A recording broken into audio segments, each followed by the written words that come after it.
C'est n'importe quoi. En tout cas, moi, je voulais vous partager ça et je veux finir en remerciant Stratpol parce que Stratpol a diffusé une vidéo qui semble, en tout cas, c'est une reconstitution du fameux sauvetage du soldat américain proposé par une IA selon les scénarios que les autres ont construits. Parce que là, et moi je ne l'ai pas vu jusqu'en entier, mais j'ai vu que Stratpol a dit que c'est très convaincant. Et ici, c'est Camille Moscou qui dit la reconstitution finale qui fait mal. Une reconstitution animée exclusive révèle les détails de l'opération américaine de Isfahan. L'infiltration ratée près du site nucléaire. Embuscade iranienne, destruction et patati patata. Donc attendez, qu'est-ce qu'ils disent? Destruction de 2 C-130, 2 hélicoptères Black Hawk, retrait chaotique.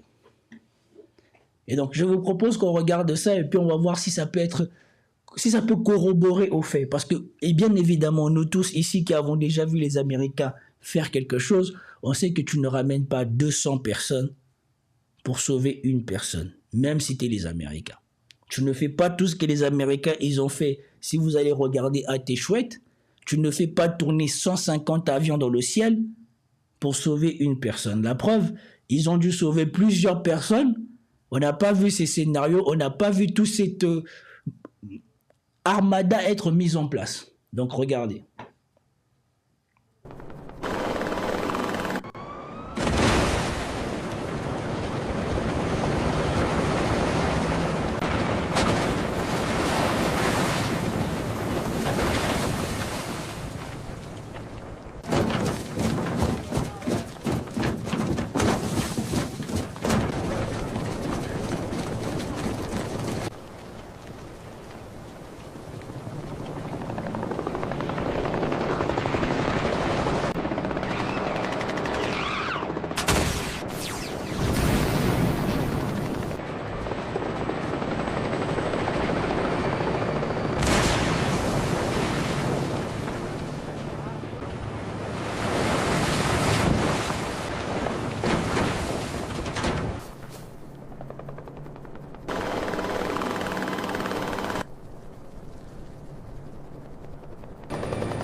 Bon, je ne sais pas qu'est-ce que vous en pensez vous, mais bon, c'est peut-être ce que nous allons voir dans un futur film de ce qui s'est passé de ce jour-là.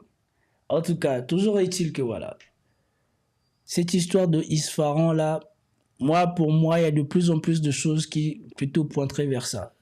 Même Ateshouet, elle lui a dit qu'il a été impressionné par l'armada qui a été mise en place pour récupérer ce pilote et surtout par le nombre de soldats, ce qui doit corroborer sans doute qu'il y avait quelque chose qui avait été mis en place en même temps. Après, pour ce qui est de l'accord, ce qui devait être le cœur de live de ce soir, il faut savoir, et moi ce que j'ai compris, c'est qu'il n'y a pas encore d'accord concrètement dit, c'est un projet d'accord dans lequel ce sont les Iraniens qui ont la main. Pourquoi je dis que ce sont un accord dans lequel ce sont les Iraniens qui ont la main? C'est à cause de ce qu'on dit ici. Encore moins dans votre... Regardez les réactions américaines après qu'on ait annoncé cet accord. D'accord, oui pour l'Iran et le... Discussion. Il cherche juste à reprendre le compte. Détaille le plan en 10 points. L'Iran remporte une grande victoire et contraint ses criminels d'Américains à accepter son plan en 10 points. Il s'engage notamment à ne pas agresser l'Iran, à respecter le maintien du contrôle iranien sur le détroit d'Ormuz, à accepter l'enrichissement en uranium et à lever toutes les sanctions. Un camp sort-il vainqueur? Aux États-Unis aussi, les fidèles de Trump revendiquent la victoire. Le président est entré dans l'histoire. L'Iran nous a supplié pour que nous acceptions ce cessez-le-feu. On le sait tous. Et comme l'a dit le président ce matin, c'est un grand jour pour la paix mondiale. Il a dit l'Iran nous a supplié. Donc la personne qui te supplie, c'est elle qui envoie ses conditions pour les négociations. Donc vous, quand vous vouliez imposer quelque chose à l'Iran, vous avez envoyé vos conditions. L'Iran a dit non.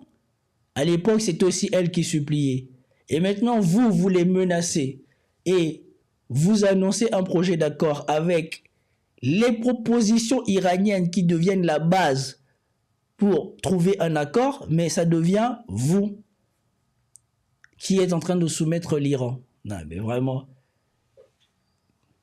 Lui, il faut l'inventer. S'il n'existait pas, il faut l'inventer. Mais depuis l'annonce du cessez-le-feu, les questions laissent place à l'incompréhension chez les commentateurs américains. C'est un changement complet d'attitude. Il y a un mois, Trump exigeait la capitulation totale de l'Iran. Et hier encore, la Maison-Blanche déclarait aux journalistes que les 10 points du plan iranien étaient inacceptables. Et aujourd'hui, Trump affirme qu'il constitue une base de discussion. C'est à n'y plus rien comprendre. Où en est-on du programme nucléaire iranien? C'était la principale raison de l'intervention. Le président avait tracé une ligne rouge, il ne devait jamais avoir l'arme nucléaire. Dites-moi. Donc vous allez supplier les gens en oubliant vos buts de guerre. Dites-moi. Donc les gens viennent vous supplier en vous disant, on ne va pas accepter ce que vous allez demander, mais vous allez considérer ce que nous on vous demande. Tout à fait. Depuis son réveil, ce matin, le président américain multiplie les messages, menaçant de taxes les pays qui prêteraient des armes à l'Iran, assurant que la question de l'uranium est réglée. Il n'y aura pas d'enrichissement d'uranium et les États-Unis, en collaboration avec l'Iran, déterreront et élimineront toute la poussière nucléaire enfouie en profondeur. Les prochaines heures s'annoncent cruciales. Et sur le terrain, le cessez-le-feu semble bien fragile. Le Liban fait-il partie de l'accord? Oui pour l'Iran et le médiateur, le Premier ministre pakistanais. La République islamique d'Iran et les États-Unis d'Amérique, ainsi que leurs alliés, ont convenu d'un cessez-le-feu immédiat partout, y compris au Liban et ailleurs, avec effet immédiat. Mais pour Israël, c'est non.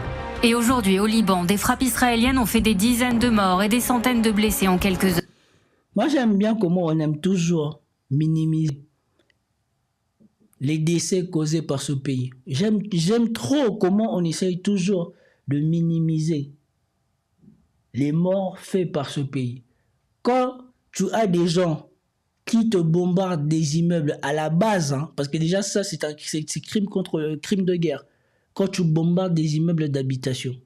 Parce que quand tu bombardes des immeubles d'habitation pour toucher un civil ou une cible militaire, mais toutes les personnes qui vivaient là, tu crois que leur vie ça devient quoi après? Des gens qui ont mis toutes leurs économies, toute leur vie, peut-être qui ont acheté une maison dans cet immeuble et qui n'avaient que ça. Qu'est-ce que ça devient leur vie derrière? Et surtout, pire, s'ils étaient dans l'immeuble, alors qu'est-ce que leur vie devient? Depuis le début du cessez-le-feu, le Koweït et les Émirats arabes unis affirment avoir été ciblés par l'Iran. Au Moyen et au Proche-Orient, la paix semble encore bien loin. Alors nous allons venir